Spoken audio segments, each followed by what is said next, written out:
मेरी तरफ से मैसेज यह है कि डेमोक्रेटिक प्रोसेस को मजबूत कायम रखने के लिए जो कुर्बानियां दी हैं, मेरी नजरों में उसके लिए इस एहतराम है। रफीक नासिर अकेले कुछ नहीं कर पाएगा जब तक आप लोगों का ताउन और साथ न हो।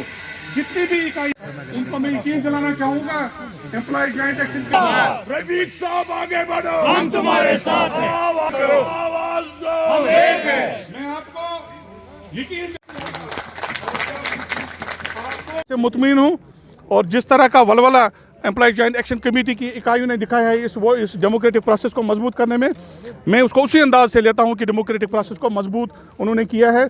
20 साल में, 10 साल में नहीं, 20 साल में पहली बार एम्प्लॉय जॉइंट एक्शन कमेटी के इलेक्शन हुए हैं, बड़ी खुश इसलूबी से हुए हैं। और जो मेरा दूसरा साथी मेरे खिलाफ लड़ रहा था, मेरा भाई है, मेरा अजीज़ है, उसकी काफ़ी कुर्बानियाँ हैं एम्प्लॉय जॉइंट एक्शन कमेटी के हवाले से वो सीनियर लीडर हैं, तो उनको भी इंशाल्लाह आप देखेंगे इज्जत और एहतराम का मुकाम दिया जाएगा नए सेटअप। देखिए, हमारे लिए टफ टाइम इस वक्त नहीं है, पिछले 20 साल से हमारे लिए यही हालात रहे, चाहे 5th पे कमीशन हो, 6th हो या 7th हो, हमने सरकार से लड़ाइयाँ लड़ी हैं। और आपने देखा कि होगा, हम कोजी रूम्स में बैठने वाले ट्रेड यूनियन लीडरों में से नहीं हैं, बल्कि हमें सड़कों पर लड़ाई लड़ी है मुलाजमीन के हुकूक के हवाले से। मैं आपको यकीन दिलाना चाहूँगा, और जितने भी हमारे पेचीदा इशूज़ इस वक्त हैं, मैं आपको यकीन दिलाना चाहूँगा, उसके लिए जितना भी मुमकिन हो सके हम करेंगे। और एम्प्लॉय जॉइंट एक्शन कमेटी की जितनी भी जुमला क़यादत है उनको लेकर साथ चलेंगे, एक एक मसले को सरकार से उठाएंगे, जमहूरी तर्ज अमल अपनाएंगे और उन मामलात का हल निकालने की कोशिश करेंगे।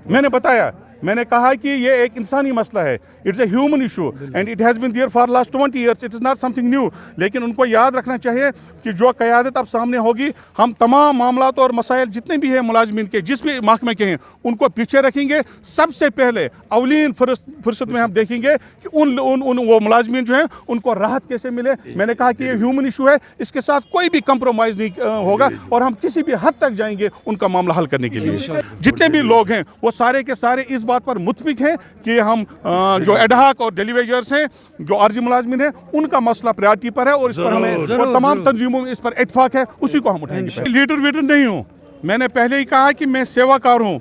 मुझ पर जो एतमाद हुआ है, मैं लीडरी करने के लिए नहीं आया हूँ। मैंने पिछले 20 साल से मुलाजमीन की खिदमत की है, हर एक महकमा में की है, इर्रेस्पेक्टिव ऑफ कैडर और डिपार्टमेंट की है, उसको जारी और सारी रखा जाएगा। यहाँ पर लीडर का सवाल नहीं है, यहाँ सवाल ये है कि आपके पास एक रिप्रेजेंटेटिव बॉडी हो जो सही ढंग से, सही तरीके से और सलीके से मुलाजमीन के मामले को उठाएगी। और अल्लाह ताला के फजल करम से एम्प्लॉय जॉइंट एक्शन कमेटी की जो जुमला क़यादत है वो इतनी मजबूत है कि वो मामला जो हैं वो हम इकट्ठे होकर एकजुट होकर एक आवाज़ में उन मामलात को उठाएंगे और मामले का हल निकालने की कोशिश करेंगे। क्या होगा आपके आप देखिए, खुद देखिए, आप कुछ दिनों के बाद ही हम गवर्नमेंट से कहेंगे कि ये इशू हल करें। अगर नहीं किया तो आपको पता है